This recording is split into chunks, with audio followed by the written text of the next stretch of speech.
Nama Casanova telah lama digunakan sebagai julukan untuk para pria yang ahli menaklukkan hati wanita. Tidak diketahui kapan dan bagaimana awal nama Casanova itu digunakan sebagai julukan bagi para pria yang suka bergonta-ganti pasangan. Casanova sendiri merupakan nama seorang pria asal Italia yang hidup pada abad ke-18, yang hingga kini pun namanya terabadikan sebagai pria playboy yang memiliki banyak kekasih. Kisahnya dianggap sebuah kisah romantik sebagai keberhasilan pria dalam memikat banyak wanita. Namun, benarkah jika kita berpendapat demikian? Apakah kisah Casanova merupakan bukti kesuksesan seorang lelaki? Ataukah kisahnya merupakan penanda kebejatan akhlak dan juga kemerosotan moral? Kita simpulkan saja setelah mendengar tentang kisah sang playboy legendaris ini.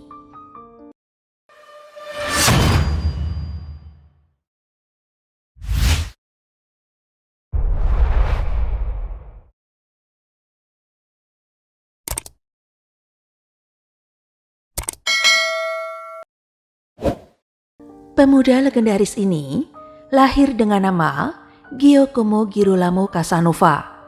Lahir pada tanggal 2 April tahun 1725 di kota Venesia, Italia. Dia adalah anak pertama dari 6 bersaudara. Ibunya adalah aktris bernama Zanetta Farusi. Sedangkan ayahnya bernama Gaetano Casanova, yang juga berprofesi sebagai aktor dan penari. Pada saat kelahiran Casanova, kota Venesia berkembang sebagai kota yang terkenal sebagai kota terindah di Italia, yang dipimpin oleh kaum konservatif politik yang menoleransi kejahatan sosial dan mendorong pariwisata. Venesia juga merupakan kota karnaval yang terkenal. Rumah judi pun banyak dijumpai di kota ini. Bahkan wanita cantik yang menjajakan dirinya sebagai PSK pun juga banyak dijumpai di kota ini. Ini adalah lingkungan yang membesarkan Casanova dan kelak menjadikannya terkenal sebagai pria legendaris, perayu ulung wanita. Venesia sendiri kala itu masih merupakan negara republik yang merdeka, sebab negara Italia sendiri belum terbentuk. Karena terlahir dari keluarga seniman, masa kecil Casanova justru terabaikan. Kedua orang tuanya sering melakukan tur keliling Eropa untuk pertunjukan sandiwara mereka. Di Venesia, Casanova sejak kecil dibesarkan oleh neneknya, yaitu Marcia Baldissera.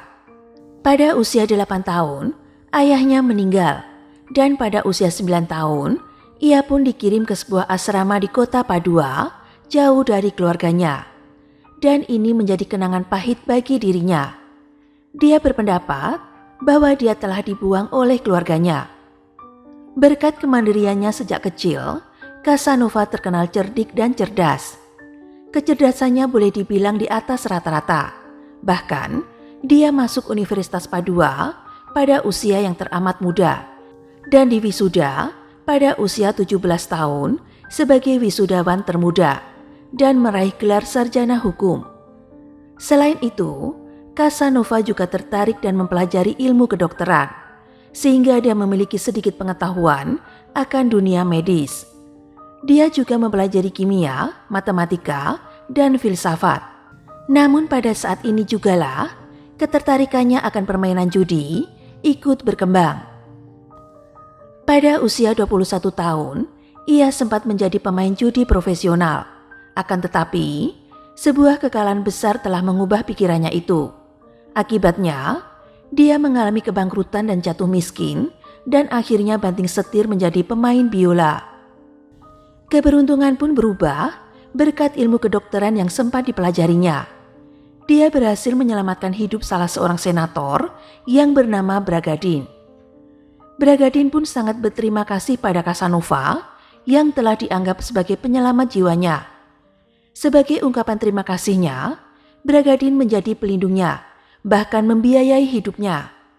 Walaupun kala itu, seantero Venesia sudah tahu popularitas Casanova sebagai seorang playboy yang juga womanizer. Dari sinilah, berbekal dengan gaya dan pilihan kata-kata yang tepat dan memukau, Casanova mulai menjalin hubungan dengan bangsawan kelas atas. Kelihayannya bergaul dengan orang-orang yang memiliki status tinggi itu membuatnya juga memiliki status sosial yang cukup tinggi di masyarakat. Hal ini pun dimanfaatkan Casanova untuk menarik perhatian para wanita. Insting alaminya pun mulai berontak dan mulai berkelana menaklukkan semua hati wanita dengan sesuka hati, sehingga membuatnya dikenal sebagai petualang cinta. Tidak sedikit wanita di Venesia yang saat itu menjadi korban pesona dan bujuk rayunya.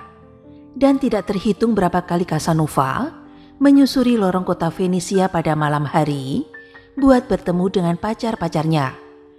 Semua itu dia lakukan secara rahasia, sebab kebanyakan perempuan yang kasmaran dengan Casanova sudah menikah.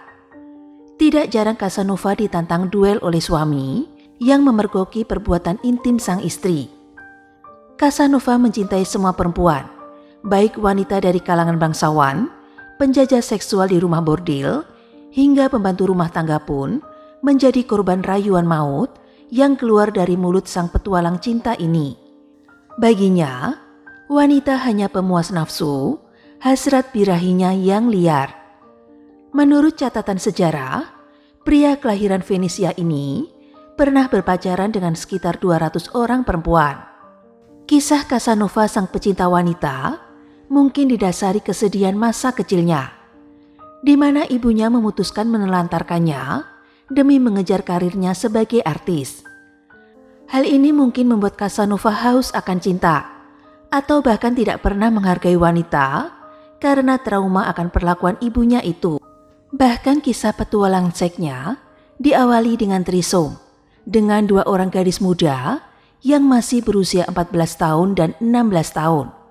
Yang parahnya lagi, kedua gadis muda itu masih memiliki hubungan saudara.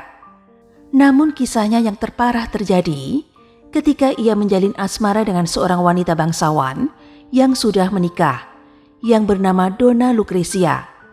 Dan celakanya, dari hubungan terlarang itu lahirlah seorang putri yang diberi nama Leonilda, yang merupakan hasil perselingkuhannya dengan sang playboy.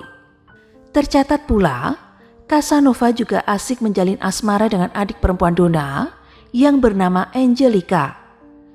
Putrinya Leonilda kemudian dibesarkan oleh keluarga Donna yang kala itu meyakini bahwa Leonilda adalah anak sah dari suami Donna.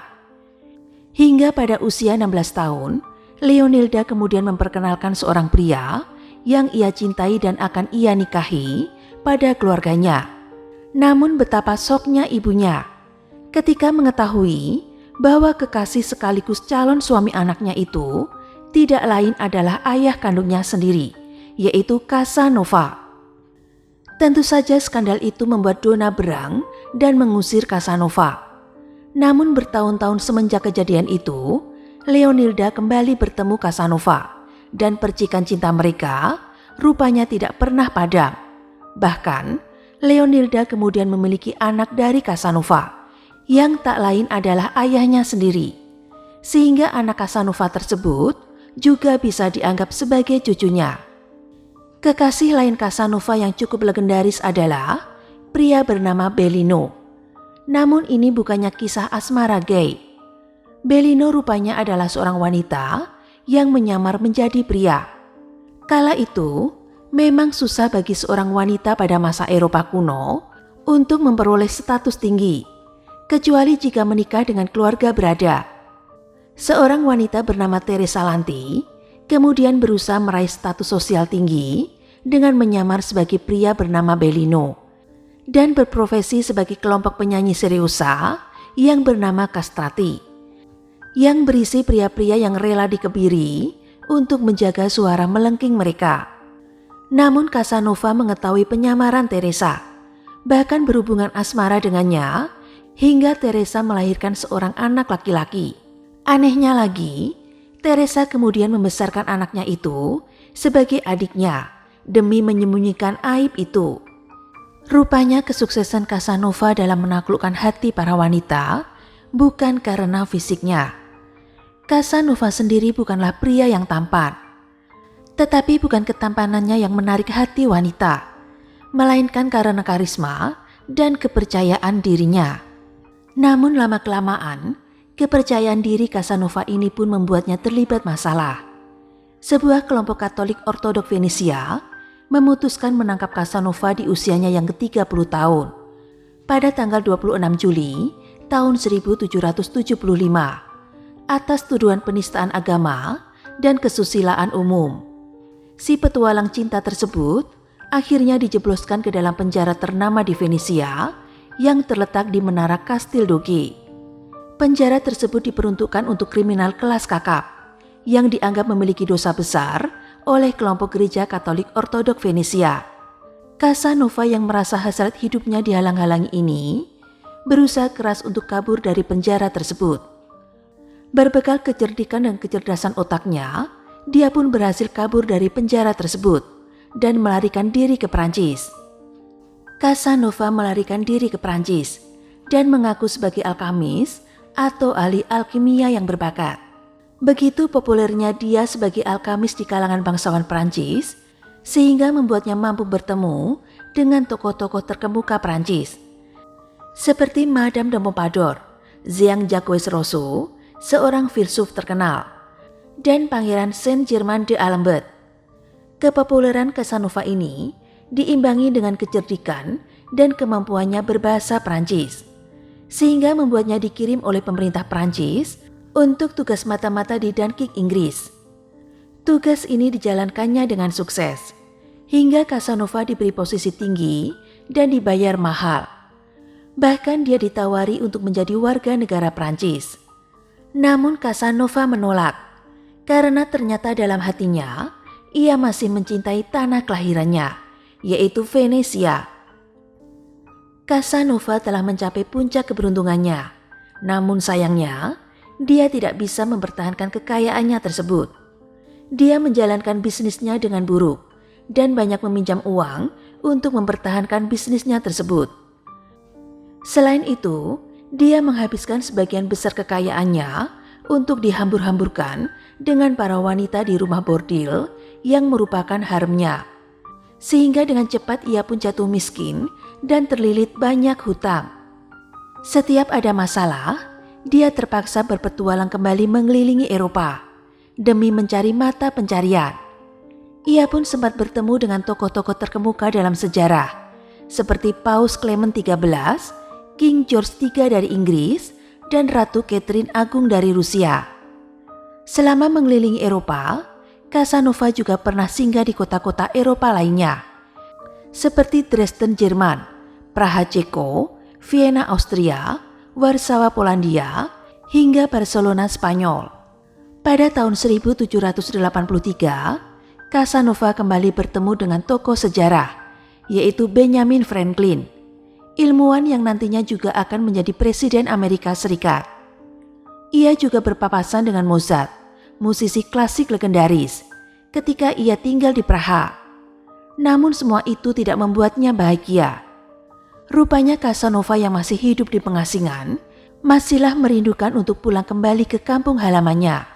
Namun sayangnya, situasi politik kala itu membuatnya tidak mampu pulang ke Venesia, karena kota kelahirannya itu dikuasai oleh Napoleon Bonaparte.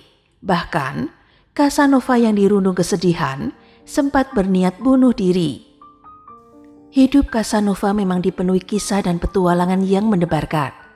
Saat menginjak usia 60 tahun, Casanova bekerja sebagai pustakawan di Bohemia. Di masa tuanya, dia sangat kesepian dan hanya ditemani anjing jenis Fox Terriernya. Dia banyak merenungkan masa-masa kejayaannya. Dokter lalu memerintahkan Casanova untuk menuliskan kisah hidupnya dalam sebuah buku, agar dia mempunyai kesibukan dan bisa mengurangi penyakit depresi yang dia derita. Casanova diketahui menulis sendiri buku autobiografinya tentang perjalanan cintanya, yang diberi judul L'Histoire de ma vie, atau dalam bahasa Inggris berarti History of My Life. Buku ini menggambarkan petualangan dari kota kelahirannya Venesia hingga ke London, Paris, Dresden, hingga ke Austria. Berbagai cerita dia tuliskan, mulai dari perjamuan makan malam, pergaulan di kalangan bangsawan, hingga tentu saja tentang pengalaman intimnya bersama sejumlah perempuan. Menariknya, dalam buku ini, Casanova tidak ragu menuliskan tentang beberapa perempuan dan menggambarkan mereka sebagai wanita jelek, kotor, dan tidak tahu tata krama. Dalam buku tersebut, Casanova juga menuliskan bahwa dalam urusan cinta, dia tidak pernah memandang umur atau strata kaum wanita tersebut. Ia bahkan mengaku dalam tulisannya bahwa dirinya menyukai aktivitas hubungan badan dengan anak-anak di bawah umur. Atas hal tersebut, Giacomo Casanova dijuluki sebagai pedofil flamboyan atau pencabul anak-anak. Buku History of My Life hingga kini masih tetap menjadi sumber inspirasi dan rujukan banyak penulis. Bahkan pada tahun 2010, manuskrip asli buku tersebut dijual dengan harga tinggi, yaitu 9,6 juta dolar Amerika atau sekitar 142 miliar rupiah. Pada tanggal 4 Juni tahun 1798, sang playboy legendaris tersebut menghembuskan nafas terakhirnya pada usia 73 tahun. Ia dikuburkan di kota Daskov di negara Cekoslovakia. Namun uniknya, tidak ada satupun yang tahu di mana lokasi tempat makamnya tersebut. Riwayat Casanova memang telah tamat, namun reputasinya tetap melegenda hingga saat ini. Namun apabila hidup pada masa ini, maka tentulah Casanova tidak hanya dijuluki sebagai playboy, namun juga pedofil. Pasalnya, kekasih-kekasih Casanova masihlah amat belia. Bahkan ia pernah berhubungan asmara dengan gadis berusia 13 tahun yang bernama Helen. Dan pada usia 40 tahun, ia pernah membeli seorang budak seks yang berusia 12 tahun di Rusia. Bagaimanapun, Casanova bukan sekedar perayu ulung. Ia juga adalah pemikir, penyair, diplomat, dan juga mata-mata. Guna mengenang lelaki yang eksentrik dan kompleks ini, seorang warga Italia yang bernama Carlo Parodi mendirikan museum di Palazzo Pesaro Pavia pada tahun 2018. Museum itu berupaya menampilkan Casanova sebagai orang yang jauh melampaui mitosnya. Selain itu, museum itu juga memberikan gambaran sekilas tentang kehidupan di Venesia pada abad ke-18 dan menunjukkan apa yang ikut membentuk karakter Casanova. Walaupun tidak ada yang tahu di mana tepatnya Casanova dimakamkan, tetapi falsafah hidupnya tetap menyala hingga saat ini. Seperti yang pernah dia katakan, "Saya mencintai perempuan bahkan sampai gila, tapi saya selalu lebih mencintai kebebasan." Namun tentu saja, kisah Casanova yang senantiasa dibumbui kisah cinta dan petualangan menginspirasi banyak orang. Katakanlah Ian Fleming, yang tertarik menciptakan karakter terkenalnya James Bond berdasarkan Casanova yang pecinta wanita dan juga bergumul dengan dunia spionase sebagai mata-mata. Bahkan sudah banyak film dan serial televisi yang mengangkat kisah kehidupannya, termasuk sebuah film pada tahun 2005 di mana mendiang aktor tampan Heath Ledger didaulat memerankan sosok playboy ini. Bagaimana kesimpulan teman-teman tentang kisah hari ini? Dan pernahkah teman-teman bertemu dan berjumpa dengan seseorang yang mirip Casanova ini? Silakan tulis pendapat teman-teman di kolom komentar. Terima kasih sudah mendengarkan cerita Adelisti pada hari ini dan tunggu kisah-kisah selanjutnya yang lebih seru.